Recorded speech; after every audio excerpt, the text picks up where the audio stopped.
peluang empirik itu apa? Masih dengan kata perbandingan antara banyaknya kejadian yang dimaksud terhadap banyaknya percobaan. Ini lebih gampang. Ini gampang banget. Ikutin kayak Bapak ya. Bapak misalkan ya di sini ya punya satu dadu. Terus Bapak coba, Bapak lempar 60 kali, nggak ada kerjaan sebenarnya ya. Lempar 60 kali dadu itu ngapain sih sebenarnya? Ya nggak, Gar? Ya, tapi kan ini untuk data. Dari 60 kali pelemparan, pasti dong nggak mungkin 60 kali lempar munculnya 6 semuanya. Sebanyak 60 kali, hoki banget itu. Itu hoki banget. Itu udah udah aneh banget itu ya. Pasti akan nggak mungkin semuanya satu angka yang keluar, tapi beragam. Mungkin muncul aja ke enam-enamnya, sisi 6 mata dadunya. Jadi pada saat Bapak lempar 60 kali, mungkin angka 1 ternyata ada, mungkin lempar sekali, muncul 1. Lempar lagi yang kedua, muncul angka 3. Lempar lagi yang ketiga, muncul angka 6. Kan gitu bisa aja kayak gitu ya. Sampai muncul sampai yang 60 kali. Bapak lempar, muncul angka 5 misalnya. Dan ternyata 60 kali ini dirangkumlah sebagai berikut. Ini, dan datanya ini. Mata dadu 1, 12 kali totalnya. Mata dadu 2, 4 kali. Sampai mata dadu 6, 15 kali. Frekuensinya atau banyaknya ini ada 60 percobaan atau 60 perlemparan. Nah, peluang empirik itu hanyalah banyak kejadian yang dimaksud dibagi banyak percobaan. Kejadian yang dimaksud itu yang ini, contoh ya, peluang empirik muncul mata dadu 3. Hello, mata dadu 3 itu 16 kali. Ya udah, 16 dibagi dengan banyaknya percobaan, 60. 16 per 60. Selesai. Disederhanakan tapi ya, dibagi 4, ini jadi 4 yang atas, yang bawah 15. Peluang empirik muncul mata dadu 5. Mata dadu 5 ada berapa?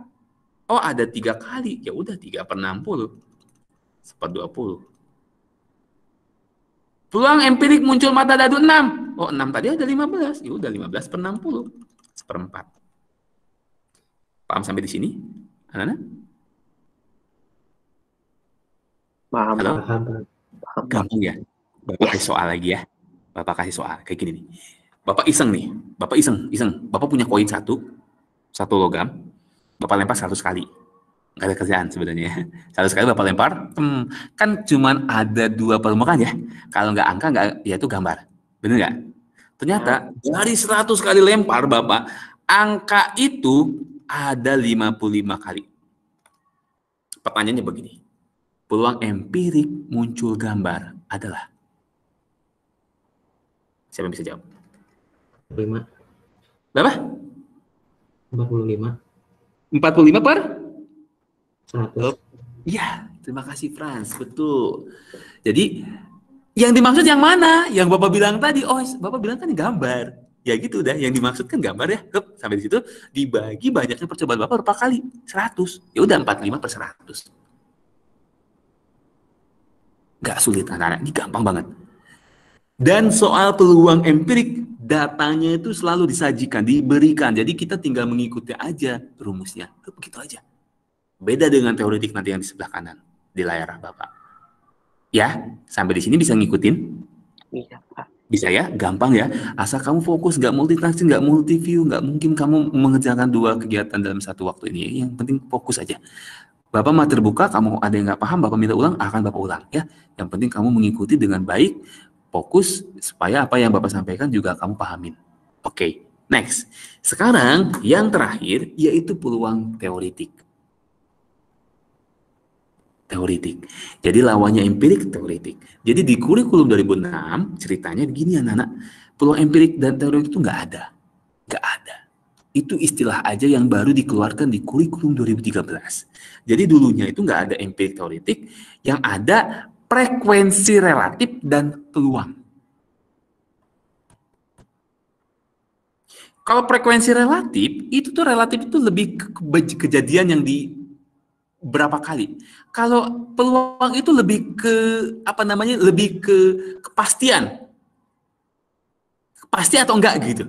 Nah, kayak gitu. Nah, cuman supaya dulu nggak bingung, dipisahlah sekarang ini jadi namanya empirik dan teoretik. Itu sejarahnya aja sih ya, Bapak cerita dulu aja. Nah, sekarang kita masuk ke peluang teoretik yang paling ditunggu-tunggu. Karena tadi sebenarnya mengawali oleh Toga udah jawab ini rumusnya. Oke, apa itu peluang teoretik? Langsung saja Bapak tulis ini bahasa bukunya ya. Perbandingan antara frekuensi kejadian atau NA yang dimaksud, lagi-lagi yang dimaksud, sama percobaan yang dilakukan. Percobaan yang dilakukan tuh dia pelemparannya ada berapa media, bukan berapa kali. Karena kalau peluang mah nggak ngomongin berapa kali dilempar, pasti cuma 1 kali dilempar. Cuman medianya ada berapa, gitu. Kalau frekuensi relatif lebih ke banyaknya berapa kali dilempar, kalau teoretik itu nggak pakai berapa kali, selalu melemparnya cuma 1 kali, pusing kalau banyak-banyak, ya nggak? Berarti datanya berubah-berubah kalau dilemparnya, karena peluang teoretik itu lebih ke data yang dari tabel tadi. Oke, dikasihlah istilah gini, peluang kejadian A itu disingkat P buka kurung A. Dengan rumus PA per NA. Oke, ini rumusnya sama kayak tadi, perbandingan. Oke, sekarang Bapak kasih soal yang ada di catatan ini, Bapak akan bahas lagi ya. Perhatikan, pada pelemparan 2 buah dadu, oke, medianya dadu ada 2. Tentukan peluang kejadian muncul dadu pertama kurang dari 3 dan dadu kedua lebih dari 4. Bapak minta konsep dasar soal ini dipahami dulu sebelum kita jawab. Saya ngerti nggak maksud soalnya? Oh iya, 2 buah dadu nih. Dadu yang pertama anggap yang kiri harus kurang dari 3. Berarti yang kurang dari 3 apa aja? 1 dan 2. Setuju? Oke. Terus dadu kedua anggap yang kanan harus lebih dari 4. Oke, lebih dari 4 apa aja? Yaitu angka 5 dan angka 6. Paham sampai di sini? Anak-anak? Paham, Pak. Paham, Pak. Tapi kalau Bapak tadi ngasih soal, Ivan bisa jawab peluang mata dadu yang kembar. Berarti kiri dan kanan harus sama. Kan gitu pemikirannya, logikanya. Oh iya, 1, 1, 2, 2, 3, 3, 4, 4, 5, 5, 6, 6. Nah ini juga sama. Dasar soalnya konsepnya paham dulu. Oke, lebih dari, kurang dari 3, berarti 1 dan 2. Kita pakai tabel ini. Bapak perbesar yang ada di bawah ini. Nah, lebih dari, kurang dari 3 itu 1 dan 2. Berarti ini kan. Nah, ya kan? 1, 2 kan? Terus yang kurang, sorry kok terbalik wae. Yang lebih dari 4. Lebih dari 4 berarti 5 dan 6. 5 dan 6 berarti yang ini. Ini 5, ini 6. Jadi yang dimaksud adalah titik sampelnya yaitu 1, 5. Benar? 1, 6. Benar? 25, 26. Dari 36 yang diminta soal cuma 4. Ngerti nggak sampai di situ Bapak maksudnya? Dari 36 semua ruang sampel itu ya, titik sampel yang diminta cuma 4. Jadi 4 per 32. Kok 30? Salah ini ya, harusnya 36 ya. Salah ya, bener ya. Bapak maaf, ini 36, ini tadi di 81 nggak ada yang koreksi. Harusnya 1/9 ya, mohon maaf. 1/9. Ya. Jadi gitu, dari 36 titik sampel atau ruang sampel keseluruhan yang dibicarakan cuma 4. Ya udah, 4 per 36. Paham nggak maksud Bapak? Paham, Pak. Bapak kasih soal. Paham, Pak. Ini gampang banget, Bapak kasih soal. Soal yang Bapak kasih untuk dikerjakan sampai hari Rabu ya. Bapak minta untuk dikerjakan sekarang dulu deh. Kita anggap aja ini bonus kamu untuk mengerjakan tugas proyek. Oke, Bapak ambil gambarnya. Ini nih, AKB 10.1 ya. Muncul, Bapak bikin dulu ke bawahin. Ini nih. Ini masih peluang empirik anak-anak ya. Soal yang ini empirik. Nah, ini. Bapak perbesar di sini. Ini Bapak yakin pasti ada yang bisa jawab. Nomor 10, halaman 282.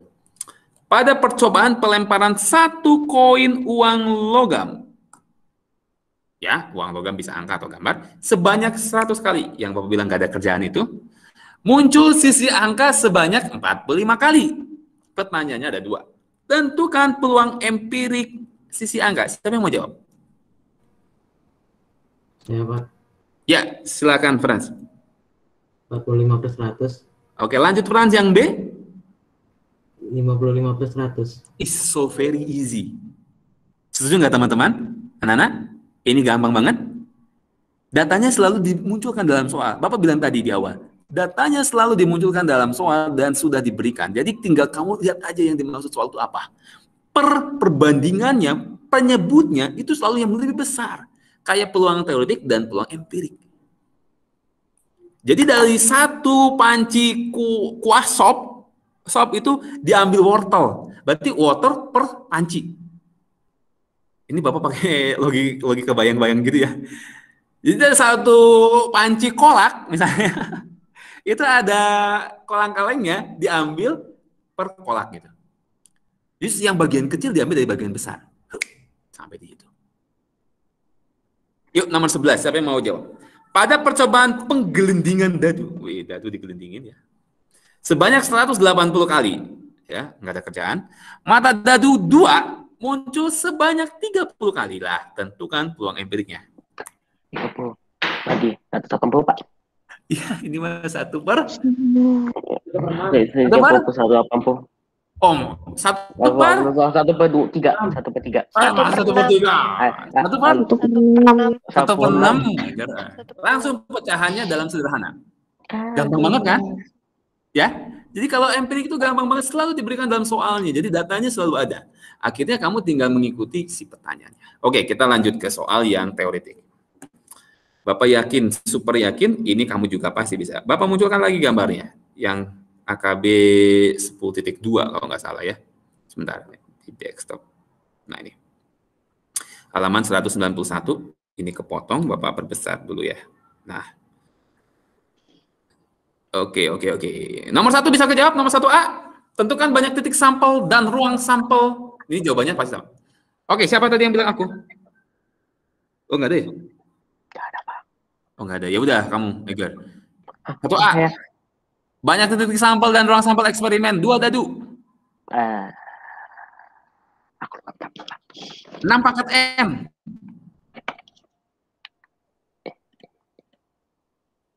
Teman-teman, ada yang bisa jawab? Berapa? Pasti bisa, Pak. Tapi maaf takut salah, Pak. Gak apa-apa, ini soal. Tahu berapa? Yang 1A. 36. 1B. 1B ini perkalian. Kalau B dia 12. 12. 1C. 24. Kan gampang kan? Oke, nomor 2A. Sebuah dadu digelindingkan sekali. Dadu itu 1 ya, dadunya 1, digelindingkan. Berapa peluang kejadian? Ini teoretik ya. Yang 2A, mata dadu kelipatan 3. 1 per 3. 1 per 3. Ya, 1 per 3, betul. Nah, cuma ada 2 ya. Angka 3 dan angka 6 kan? Jadi 2 per 6. Oke. 2B. Mata dadu bukan kelipatan 3. Berarti sisanya 2 per 3. Oke, 2 per 3. 4 per 6, 2 per 3. Aduh, hebat banget nih 82. Kamu tahu arti komplement nggak? Komplement dalam bahasa himpunan itu kebalikan. Jadi kayak gini nih. Nomor 3 itu Bapak sudah tanya waktu Ivan jawab.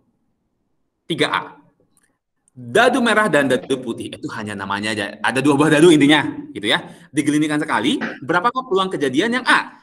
Komplement mata dadu kembar. Siapa yang bisa jawab? 5 per 6. Apa? 5 per 6? Hebatnya siapa yang jawab itu 5 per 6? Vincent. Dapat dari mana jawabannya? 30 bagi 36. 30 bagi. Ada cara yang lebih cepat. Mau tahu nggak? Atau ada yang bisa nggak? Berarti kan kalau Vincent itu menebaknya gini. Yang kembar kan ada 6 ya Vincent ya? Sisanya berarti dari 36 berarti 30 kan? Itu yang komplement ya? Yang bukan kan? Berarti tinggal aja 30 per 36 atau 5 per 6. Ada yang bisa tahu cara cepatnya?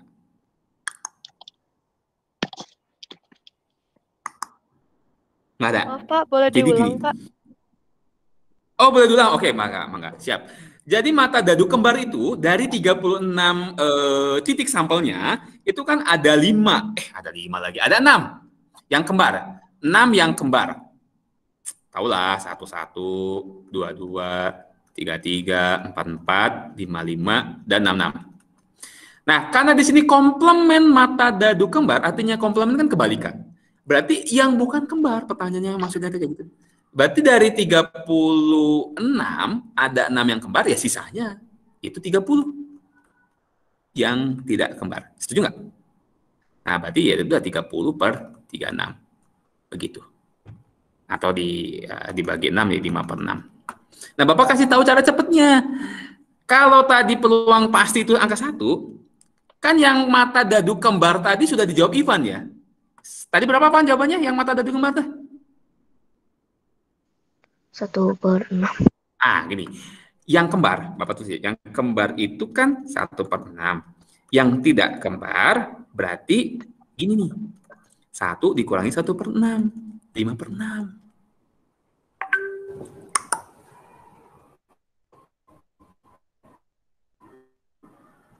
Paham nggak maksudnya? Jadi kalau ada komplement atau kata bukan, itu kayak gitu. Misalnya Bapak ngomong gini nih, ini pasti kamu bisa jawab. Hari ini Bapak lihat cuacanya cerah. Bapak lihat ke langit, lalu Bapak bilang begini, peluang hujan hari ini, Senin, 31 Mei 2021, itu adalah 3/4. Peluang hujannya 1/4. Peluang tidak hujannya berapa jawabannya?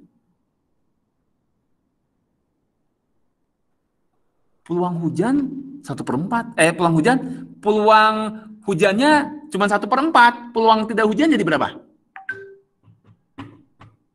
Ada yang bisa bantu Bapak? Pakai pengurangan 1 dikurangin 1 kurangin 1/4. Berapa? Berapa? 3/4. Ya, gitu. Jadi kalau ada komplement atau kata kebalikan, tinggal dibalik aja dikurangin 1. Karena angka 1 itu adalah peluang pasti. Peluang yakin.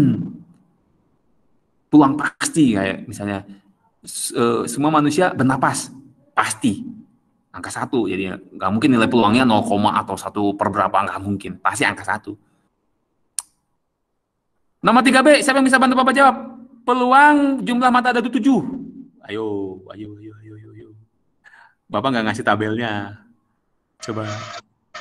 Yang kiri dan kanan ditambah 7. Berapa woy ya? 1/6. Ada berapa gitu? Ivan? Coba sebutin. 1/6, 2/5, 3/4, 4/3, 5/2, 6/1. Yes, thank you Ivan, betul ya. Ada 6. Oke, teman-teman bisa ya. Jadi 6/36 atau 1/6. Oke, next lah. Bapak percaya sampai yang E juga kalian tinggal memahami maksud soalnya. Itu yang Bapak maksud. Jadi rumusnya cuma begitu aja. Rumusnya cuma begitu aja. Kembali kepada maksud Bapak tadi, lebih ke pemahaman kamu teori atau dasarnya. Ini Bapak munculkan lagi ke atas ya. Yang kita harus kuasai adalah data tabel ini kamu harus hafal. Anak-anak. Jadi kalau 2 buah koin, ruang sampelnya atau titik sampelnya berapa. Kalau nanti di mix ada koin 1 dadu 1 atau koin 2 dadu 1. Nah, ini juga pahamin. Yang bikin bingung adalah si konteks soalnya, yang ngecohnya. Itu. Misalnya Bapak bilang gini, peluang ketika Bapak bilang ya, 3 buah koin dilempar, 3 buah koin dilempar, terus peluang muncul selain sisi angka ketiganya adalah, bingung nggak itu kalimatnya? Peluang muncul sisi angka ketiganya, peluang muncul selain ketiganya sisi angka, Bapak ganti. Peluang muncul selain ketiganya sisi angka, berapa jawabannya? 3 buah koin dilempar, peluang muncul ketiganya selain sisi angka. Berapa jawabannya?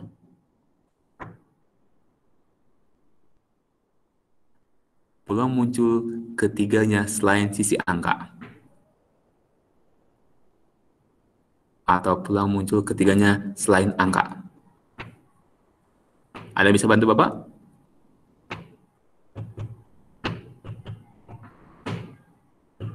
Berapa? Jawabannya adalah 7 per 8. Kenapa? Yang sisi angka ketiganya cuma 1. Selain itu bahan ini. Gitu ya. Yaitu ada AAG, AGA, AGG sampai GGG. Nah, jadi ada 7. Nah, inilah yang Bapak maksud pemahaman kalian tentang konteks soalnya. Oke, anak-anak cukup sampai di sini ya. Sudah paham? Apakah paham materi yang Bapak sampaikan hari ini? Cukup lama kita ya. 2 jam. Apa? Paham, Pak. Apa, Gen? Mau ditanyakan? Oh, paham. Ya, maaf, Bapak. Tadi, ya. Jadi, Bapak backup kalian ini dengan beberapa. Yang pertama, ini Bapak record ya. Sekarang Bapak berhentikan dulu sharingnya. Recordingnya Bapak matikan dulu. Bapak matikan recordnya dulu. Jadi, Bapak record ini dan Bapak juga buat video pembelajarannya. Video pembelajaran